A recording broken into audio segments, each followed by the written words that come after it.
রয়েছেন আওয়ামী লীগের কার্যনির্বাহী কমিটির সদস্য জনাব মোহাম্মদ এ আরাফাত। জনাব মোহাম্মদ এ আরাফাত, আপনাকেও ধন্যবাদ আমাদেরকে সময় দেওয়ার জন্য। একটি গ্রহণযোগ্য নির্বাচন অন্তর্বর্তী সরকারে করতে হবে। একটি জনপ্রিয় প্রশ্ন এরকম যে আপনারা আওয়ামী লীগকে নির্বাচনে অংশ নিতে দেওয়ার পক্ষে নাকি বিপক্ষে? জি, ওই বক্তব্যের পরে ওইখানে আমার কনভারসেশন তার সাথে ছিল যে ঠিক আছে, তাহলে বিএনপির যারা তত্ত্বাবধায়ক সরকারের নামে যে তত্ত্বাবধায়ক সরকার ছাড়া সামনে নির্বাচন করতে দেয়া হবে না, এইটা কি ইলেকশনকে আন্ডারমাইন করা শামিল কিনা, এবং যেটা তারা জানিয়েছে বিভিন্ন পর্যায়ে ইয়েস, এটাও ইলেকশনকে আন্ডারমাইন করা শামিল এবং ইলেকশনকে প্রতিবন্ধকতা তৈরি করা শামিল। বিএনপির পক্ষ থেকে কেউ যদি বলে যে নির্বাচন করতে দিব না, ওরা তাদের ভিসা নীতি অনুযায়ী তারা বলছে যে শেখ হাসিনার যে কমিটমেন্ট যে ইলেকশনটা হবে সেই ইলেকশনটাকে তারা সমর্থন করে এটা দিয়েছে। কাজে কেউ যদি বলে ইলেকশন করতে দিব না, সেটা এটাকে প্রতিবন্ধকতা তৈরি করা শামিল হবে। তখন আমি বলেছি ঠিক আছে, বিএনপির অনেক শীর্ষ নেতারা এই কথাগুলি বলে, এইটা আমরা তোমাদেরকে পাঠাবো, আমরা দেখতে চাই, আমি বলেছি এটা আমরা দেখতে চাই যে তোমাদের এই ভিসা নীতিটা তোমরা কতটা কমপ্লাই করো।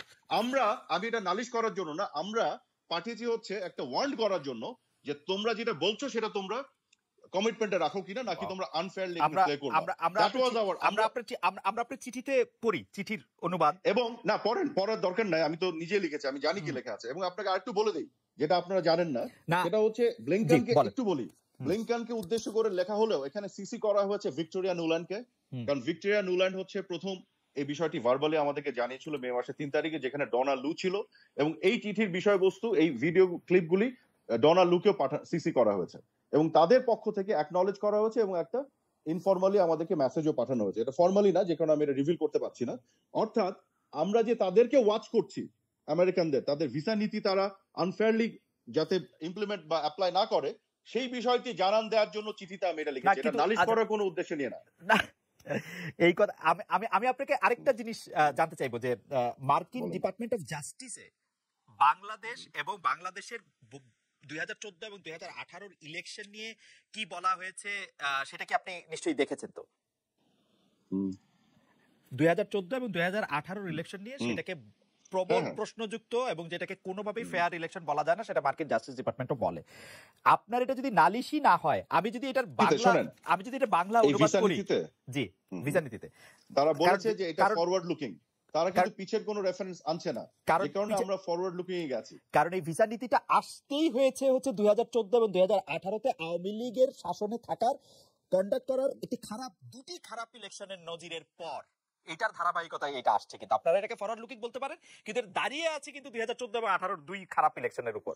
এবং 2014-তে বিএনপি ইলেকশন প্রতিহত করা এবং সন্ত্রাসের উপরে দাঁড়িয়ে আছে। এটাও বলেন হাজার হাজার স্কুল ঘর পুড়িয়ে দেওয়া, ভোটাররা ভোট দিতে যাওয়ার জন্য তাদেরকে টেনে হিচে ধান খেতে নিয়ে পিটানো, এগুলোর উপরে দাঁড়িয়ে আছে। এটাও একটু বলেন এবং বলতে হবে। এবং রাইট 2014-তে এইগুলো যখন বলবেন, আমাদের কথা হচ্ছে, আপনাকে আমি বলে দিই ফ্র্যাঙ্কলি, সেটা হচ্ছে যে we have nothing to loose. We want to make sure একটা ফ্রি অ্যান্ড ফেয়ার ইলেকশন হোক, বিএনপি এখানে আসুক, বিএনপি জ্বালাও এবং ইলেকশন প্রতিহত করা থেকে বিরত থাকুক। একই কথা 18 সালে বলেছেন আরাফাত ভাই, একই কথা 18 সালে বলেছেন, কাজ হয়েছে সম্পূর্ণ উল্টা। একই কথা 18 সালে বলেছেন। বিএনপি তো তখন তাদের কথা রাখে নাই, তারা তো ইলেকশনে আমাদেরকে ট্র্যাপ করার জন্য আসছে। এনিওয়ে, আবার পিছিয়ে আমি যেতে চাই না, আমি ফরওয়ার্ড লুকিং আবার যেতে চাই। সো দ্য থিং ইজ, এবং এই ভিসা নীতির কারণে আপনাকে আমি বলে দিচ্ছি, আমাদের ভিতরেও কেউ যদি, আমি একটা এটা নিয়ে বক্তব্য দিয়েছি, ভিডিও বানিয়েছি, কেউ যদি অতি উৎসাহী লোকজন বাড়াবাড়ি করা থেকে তাদের বিরত রাখে, সেটার জন্য আমরা we are not unhappy, we are happy about it. কোনো অসুবিধা নাই। আমাদের commitment to hold a free and fair election is absolutely pure. কাজে এটা যদি আমাদের ভিতরেও কাউকে বিরত রাখে, অসুবিধা নাই তো। I have nothing to lose because we are committed to hold a free and fair election. আমার কাছে মনে হয় যে আপনারা আসলেই ফর্মালি এটা আসার পরে এটাতে এই কথা বলতে চেয়েছেন যে এটা গণতন্ত্রের জন্য এসছে, এটা আমাদের জন্য ভালোই হয়েছে, এটা বিএনপির জন্য এসছে। কিন্তু 3 তারিখের এটার পরে মাননীয় প্রধানমন্ত্রী শেখ হাসিনার কথা, আওয়ামী লীগের অন্যান্যদের আমেরিকার সম্পর্কে কথা, সেটির সাথে কিন্তু এগুলির সাথে কিন্তু কোনো মিল নাই। কিন্তু আপনারা কিন্তু একরকম মার্কিন যুক্তরাষ্ট্রের বিরুদ্ধে যুদ্ধ ঘোষণা করেছেন, কূটনৈতিক যুদ্ধ। বুঝতে হবে যেটা আপনার বুঝতে ব্যর্থ হচ্ছেন, যেটা যে আজম ভাই বুঝতে ব্যর্থ হচ্ছে। উনি বলছেন যে সরকারকে জানিয়েছিল 3 তারিখে, সরকার কেন প্রকাশ করলো না? সরকার কেন প্রকাশ করবে? এটা তো মার্কিন যুক্তরাষ্ট্রের ভিসা নীতি, তারা প্রকাশ করবে। আমাদেরকে জানিয়েছে, আমাদের তো প্রকাশ করার দায়িত্ব না। কিন্তু ফর্মালি এটা ইন রাইটিং এ যে ল্যাঙ্গুয়েজে এসছে, ইনিশিয়াল স্টেজে ভার্বালি যখন জানিয়েছে, তখন তো একটা কনফিউশন ছিল এটা আসলে কোন ল্যাঙ্গুয়েজে আসছে। দেয়ারফর ওইখানে তো তাদের সাথে আমাদের আলাপ আলোচনা হয়েছে। এখন আমরা যখন আশ্বস্ত হয়েছি, একটু বলি, আমরা যখন আশ্বস্ত হয়েছি যেটা আনফেয়ার কোনো নীতি না, এই নীতিটা সবাইকে এখানে ইনক্লুড করছে, তখন আমরা ওইভাবে রিঅ্যাকশন দিয়েছি। যতক্ষণ পর্যন্ত আমরা আশ্বস্ত হতে পারিনি, ততক্ষণ পর্যন্ত আমরা স্ট্রং রিঅ্যাকশন দেখিয়েছি। নারাজের কিছু নাই। জনাব মোহাম্মদ আরাফাত, আপনি কি বলছেন যে 3 মে 2023 বাংলাদেশ সরকারকে সেটি এই সিদ্ধান্তের কথা জানানো হয়েছে বলতে আপনি বুঝতে চাচ্ছেন যে এটি আসলে মুখে বলা হয়েছে, মানে কোনো লিখিত কোনো কিছু না? ভার্বালি আপনাকে আমি স্পেসিফিকলি বলে দেই, ওয়াশিংটন ডিসিতে তখন আমি নিজে ওখানে ছিলাম। ওয়াশিংটন ডিসিতে মে মাসের 3 তারিখে আমাদের ফরেন সেক্রেটারি, আমাদের অ্যাম্বাসেডর সহ ভিক্টোরিয়া নুল্যান্ডের অফিসে, ভিক্টোরিয়া নুল্যান্ড হচ্ছে উইন্ডি শার্মানের ঠিক পরের তার অবস্থান, এবং উনি হচ্ছে আন্ডার সেক্রেটারি, ডোনাল্ড লুর ঠিক ইমিডিয়েট বস। ডোনাল্ড লু সেই মিটিং এ ছিল, সেই মিটিং এ ভার্বালি তারা আমাদের সাথে শেয়ার করেছিল, এটা থিমটা শেয়ার করেছিল, এন্ড ইনস্ট্যান্টলি আমরা এটা প্রোটেস্ট করেছিলাম। তার পরবর্তীতে আমাদের সাথে তাদের একটা আলাপ আলোচনা নেগোসিয়েশন চলছিল এটা নিয়ে, এন্ড দেন তারপরে তারা এটা নিয়ে বলেছে যে না ইভেন্চুয়ালি তারা এটা যেভাবে যে ল্যাঙ্গুয়েজ আনতে চায় এটা ইভলভ করেছে আমাকে বলার পরে। এটা তো এমন না যে ওখানে দাঁড়িয়েছিল। আমার কাছে মনে হয় যে এরকম আর জীবনে শুনি নাই, মানে এই যে 3 তারিখে এরকম ভার্বালি জানানো, তারপরে হচ্ছে যে এটাতে আবার নেগোশিয়েট। আচ্ছা যাই হোক, আমি যেটি বলতে চাইছিলাম যে আপনি এটিকে শুনেন নাই মানে তার মানে যে কখনো হয় নাই ব্যাপারটা সেরকম না, ঠিক আছে, কিন্তু আপনি বলতে চাইছেন ঘটে যেটা আপনি শুনেন নাই হয়তো। এক্স্যাক্টলি। আমি আপনার চিঠি প্রসঙ্গে ফিরে আসি, যে আমি প্রশ্ন করেছিলাম যে আপনি বলেছেন যে এটা নালিশ না, আমি বলতে চাইছি যে এরকম আরো চিঠি মার্কিন পররাষ্ট্র দপ্তরকে দেওয়ার জন্য আওয়ামী লীগ তৈরি করছে কিনা। নো, একটা জিনিস খেয়াল করেন, কিছু চিঠি যেটা দেয়া হয় প্রোঅ্যাক্টিভলি, ওরা হচ্ছে আমাদের মুরব্বীদেরকে পাঠাইতে থাকি চিঠি, যেটা বিএনপি করে, কিন্তু আমরা কিন্তু এরকম কিছু করি নাই। আমরা কি করেছি, ওরা একটা ভিসা নীতি দিল, যে ওরা কমিটমেন্ট করলো আমাদেরকে, তোমাদের প্রধানমন্ত্রীর যে কমিটমেন্ট সেটাকে সমর্থন করে আমরা এটা করছি, এবং এটার আওতায় বিরোধী দলও আছে। এই কমিটমেন্টটা তারা রক্ষা করছে কিনা সেটাকে আমরা ওয়াচ করার জন্য তাদেরকে এটা পাঠিয়েছি, যে লোক তোমাদেরকে এটা, আমরা তাদেরকে ওয়ার্ন করেছি বেসিক্যালি যে আমরা কিন্তু ওয়াচ করছি, তোমরা এটা অ্যাপ্লিকেশনটা তোমাদের ফেয়ার হচ্ছে কিনা। দিস ইজ নট নালিশ, এটা আমাদের তাদের সাথে কমিউনিকেশনের অংশ। আমরা তো আগে থেকেই বলতে পারতাম।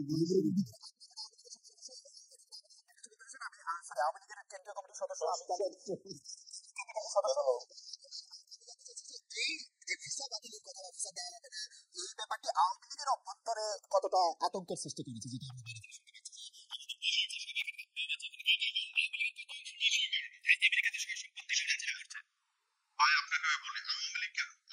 বাংলাদেশের সকল মানুষের মধ্যে যদি আপনি হিসাব করেন, আওয়ামী লীগ, বিএনপি, সুশীল, বাম, ডান নির্বিশেষে বাংলাদেশে মানে প্রপোর্শনালি বিভিন্ন মানুষের পরিবার পরিজন আমেরিকা আছে, থাকে, যায়, আসে। So it is not about Awami League. আমাদের কথা সিম্পল, আমরা এটা নিয়ে একেবারে ওয়ারিড না, বদার্ড না। কেন? আমাদের কমিটমেন্ট ইজ পরিষ্কার। শোনেন, আমাদের কমিটমেন্ট পরিষ্কার, আমরা তো ফেয়ার ইলেকশন করবো। যদি কেউ শোনেন, যদি কেউ এটাকে বাধা দিতে যে বিপদে পড়ে, পড়ুক না, উই ডোন্ট কেয়ার। আচ্ছা, আমি একটু অ্যাডভোকেট আহমেদকে জানতে চাইবো যে 6 জন কংগ্রেসম্যান মার্কিন প্রেসিডেন্টকে চিঠি লিখেছেন যে বাংলাদেশ যেরকম বিশেষ করে মাননীয় প্রধানমন্ত্রী শেখ হাসিনার নেতৃত্বে যেভাবে একের পর এক মানবাধিকার লঙ্ঘনের ঘটনা ঘটছে, গুম খুনের ঘটনা ঘটছে, বিরোধী দলকে নিপীড়নের ঘটনা ঘটছে, সেই নিপীড়নের ঘটনা, এবং বিশেষ করে এখানে আরেকটা বিষয় বলা হয়েছে, সংখ্যালঘুদের নির্যাতনের কথা বলা হয়েছে, যেটার মধ্যে আসলে সংখ্যালঘুদের হার কমে যাওয়ার কথা বলা হয়েছে, এবং সর্বোপরি এইটার মধ্যে স্ট্রিক্টার ইন্ডিভিজুয়াল স্যাংশনস এর কথা বলা হয়েছে, যেখানে বাংলাদেশের ল এনফোর্সমেন্ট আর মিলিটারি পার্সোনালদের ইউএন মিশনে, পিসকিপিং মিশনে পার্টিসিপেট করার ক্ষেত্রে ব্যান করার কথা বলা হয়েছে। আপনার একটু মন্তব্য শুনতে চাই। আচ্ছা, এটা বলার আগে আজম ভাইয়ের কথা প্রসঙ্গে আমি দু একটা কথা বলতে চাই।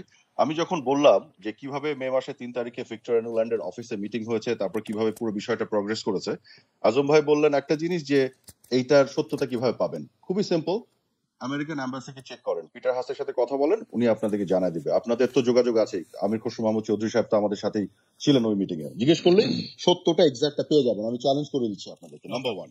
নাম্বার 2 হচ্ছে যে আপনি বললেন যে এটা দর্শকদের জিজ্ঞেস করলে 97% দর্শক এটা বলবে তারা বিশ্বাস করে না। বার্টন রাসেল একটা কথা বলেছিল, যদি 6 কোটি মানুষও একটা মিথ্যাকে সত্য বলে দাবি করতে চায়, তাহলে মিথ্যাটা সত্য হয়ে যায় না। সো এটা কিন্তু মাথায় রাখতে হবে। সো এটা এই জরিপ করে যাচাই করা, মানে 18 নির্বাচন সুষ্ঠু হয়েছে বলতে এটা না, 14 নির্বাচন আমি বলছি এক কথা, আপনি বলছেন আরেক কথা। 14-18 নির্বাচনের কথা কেন হচ্ছে না? জনাব আপনি বলেন হচ্ছেই না তো, এটা তো অদ্ভুত একটা ব্যাপার। না, আমরা কি বলছি এটা আগে শুনেন, আমরা এটা এর মধ্যে আসি, কথাটা শেষ করি। আমি বলছি হচ্ছে আমি 14 তে সুষ্ঠু নির্বাচন করেছি। আরে আমি কি বলবো এটা আমাকে বলতে দেন, বলেন তো। আমি কি বলবো এটা আমাকে বলতে দেন, আমি তো বলছি, শেষ করলে আসবে। তো আমি যেটা বলছি সেটা হচ্ছে যে ভিক্টোরিয়া নুল্যান্ডের অফিসে কিভাবে আলাপ হচ্ছে, কিভাবে গেছে, এটা আপনি জরিপ করে জানার বিষয় না, সোর্স থেকে জানেন। তাদের সাথে তো আপনাদেরও যোগাযোগ। নাম্বার 1। নাম্বার 2, আপনি বলছেন যে আওয়ামী লীগ বলেছিল 3 মাসের মধ্যে ইলেকশন হবে 14। হ্যাঁ বলেছিল, কিন্তু আমি বলছি খালেদ আপনাকে যে বলেছিল, কিন্তু এটা শর্ত সাপেক্ষে বলেছিল। বিএনপিকে আহ্বান জানানো হয়েছিল যে আপনারা জানান, ভুলে গেলেন, এটা আমি অবাক হয়ে গেলাম। একটু কথাটা শেষ করি আজম ভাই প্লিজ। জি আমি কথাটা শুনি একটু। আজকে ইন্টারাপ্ট করছেন কেন? জি কথাটা শুনি কি বলেছিল? ওখানে বলা হয়েছিল বিএনপিকে বলা হয়েছিল তোমরা জ্বালাও পড়ো, এটা বাদ দাও, অপরাধ তুলে নাও, আমরা ইলেকশন যেটা করছি সাংবিধানিক বাধ্যবাধকতা আছে, এটা আমরা করি, আমরা খুব কুইকলি আরেকটা ইলেকশন করব, তোমরা আমাদের কোঅপারেট করো। শর্ত সাপেক্ষে অফার যেটা বিএনপি অ্যাকসেপ্ট করে নেই, তারা এক্সট্রিম লেভেলে জ্বালাও পড়ো এবং নির্বাচনকে প্রতিহত করার লাইনে গেছে। নির্বাচন হয়ে গেছে। তোফায়েল আহমেদ মুহিত সাহেবের বাইরে আওয়ামী লীগের দলের পক্ষ থেকে আওয়ামী লীগের সভাপতি বা আওয়ামী লীগের সাধারণ সম্পাদক কেউ এই অফারটা দিয়েছিল নাকি এটা একদম টেবিলে এরকম দেওয়ার বদলে? আমি ওই জায়গায় খালেদ, আমি ওই জায়গায় যেতে চাই না নিটিগ্রিটিতে। আমি শুধু এতটুকুই বলছি যে অফারটা আপনাকে দিলাম, আপনি অ্যাকসেপ্ট করলেন না, তাহলে তো কোনো এগ্রিমেন্ট হলো না। ওইটা তো আপনি ধরতে পারেন না আমাকে পরে, আপনি তো বলেছিলেন করলেন না কেন ভাই, ওটা আপনি মেনেছিলেন? আপনি তো মানেন নাই, আপনি তো রিজেক্ট করেছেন। যে অফারটা রিজেক্টেড হয়েছে সেটা আবার দাবি করেন কোন মুখে? এটা তো করতে পারেন না। এটা হচ্ছে সিম্পল জিনিস। আচ্ছা, পরেরটা আসি। উনি বলছেন, আজম ভাই বলছেন, আজম ভাই না, বিএনপির অনেকে বলতে চায় যে ভিসা নীতির ফলে সরকার বিপদে পড়েছে, এটা শুধু সরকারের জন্য এসছে। খুবই ভালো কথা, সরকার বিপদে পড়েছে, বিপদে পড়ে এখন সরকার ভালো নির্বাচন করবে, তাহলে আপনারা আসেন নির্বাচনে, চলে আসেন নির্বাচনে। আপনি কেন চিন্তা করছেন? এক, দ্বিতীয় কথাটা বলি, তারপরে নির্বাচনের জন্য আওয়ামী লীগকে বিশ্বাস করা যায় না। 14-18 আপনাকে তো বলছি না, আপনার ওপিনিয়ন চেয়েছি, আমি তো বিএনপিকে বলছি। ওপিনিয়ন চাইলেই দিব তা তো না, মাঝে মাঝে এমনিও দেই। না আপনার ওপিনিয়ন চাচ্ছি না তো, আমি তো এমনি মাঝে মাঝে জি আপনার ওপিনিয়নটা আলাদাভাবে দেন। মানে এই প্রসঙ্গে আমি আপনার ওপিনিয়ন বিপরীতে কথা বলছি না, আমি বলছি বিএনপির বিপরীতে। তো সরকার বিপদে পড়েছে, বিএনপি বলছে তো বিপদে পড়েছে, তাহলে আপনি আসেন, আপনি যদি বিশ্বাস করেন বিএনপি সরকার জবাব দেবেন আপনি বলেন। আর একটা জিনিস, দ্বিতীয় জিনিসটা বলি, যে সরকার যদি বিপদে পড়ে, এটা যদি সরকারের জন্য এসে থাকে, ধরেন 2014-2018 তর্কের খাতিরে ধরে নিলাম সমস্ত দায় সরকারের এবং নির্বাচন খারাপ হয়েছে এই জন্য এসছে, ভাই তাহলে বিরোধী দল কথাটা ঢুকালো কেন ভিসা নীতিতে? যে বিরোধী দলও যদি এটা প্রতিবন্ধকতা তৈরি করে তাহলে তারাও এটার মধ্যে পড়বে, এটা তো ঢুকানোর প্রয়োজনই ছিল না, সব দোষ যদি সরকার হয়ে থাকে। এক, আর দুই হচ্ছে স্টেট ডিপার্টমেন্ট কেন বলছে, ডোনাল্ড লুক কেন ডাইরেক্টলি বলছে, এগুলো তো শুনেছেন যে শেখ হাসিনার যে কমিটমেন্ট সেটাকে সমর্থন করে তারা এই ভিসা নীতি দিয়েছে। তারা কিন্তু বলছে না তত্ত্বাবধায়ক সরকার আসা দরকার, না ওইটা তো ফিগার অফ স্পিচ, ওটা ফিগার অফ স্পিচ সেই না, এটা ফিগার অফ স্পিচ না, এটা ক্লিয়ার স্পিচ, এটা হচ্ছে ভিভিডলি সাবস্ট্যান্টিভলি ক্লিয়ার একটা স্পিচ। ফিগার অফ স্পিচের কোন আমরা তো শেখ হাসিনার কমিটমেন্টই যদি সহায়তা করতে, তাহলে শেখ হাসিনা তো এই ভিসা নীতিরে মানে স্বাগত জানাইতেন। কিন্তু আমেরিকা খুব ভালো দেশ, আমেরিকার সাথে আমার এখন খুব ভালো সম্পর্ক হয়েছে।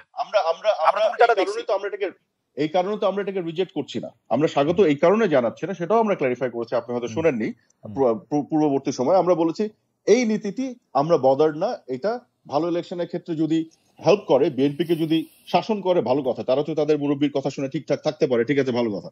কিন্তু যেহেতু তাদের নীতি এবং আমার অভ্যন্তরীণ একটা বিষয়কে ট্যাগ করে করা হয়েছে ইলেকশনকে, সেহেতু আমরা এটাকে ওয়েলকাম করতে পারি না। যে কারণে আমরা কোনো স্ট্রং ওপিনিয়ন একেবারেই দেইনি এই নীতিটি ফরমালি। সেটাই তো আপনাকে সবকিছু বলে। 6 কংগ্রেসমেন্টের চিঠিতে আসি। আচ্ছা 6 কংগ্রেসমেন্ট চিঠি দিয়েছে মার্কিন প্রেসিডেন্টকে এবং অনেকগুলি অভিযোগ করেছেন। জি প্লিজ।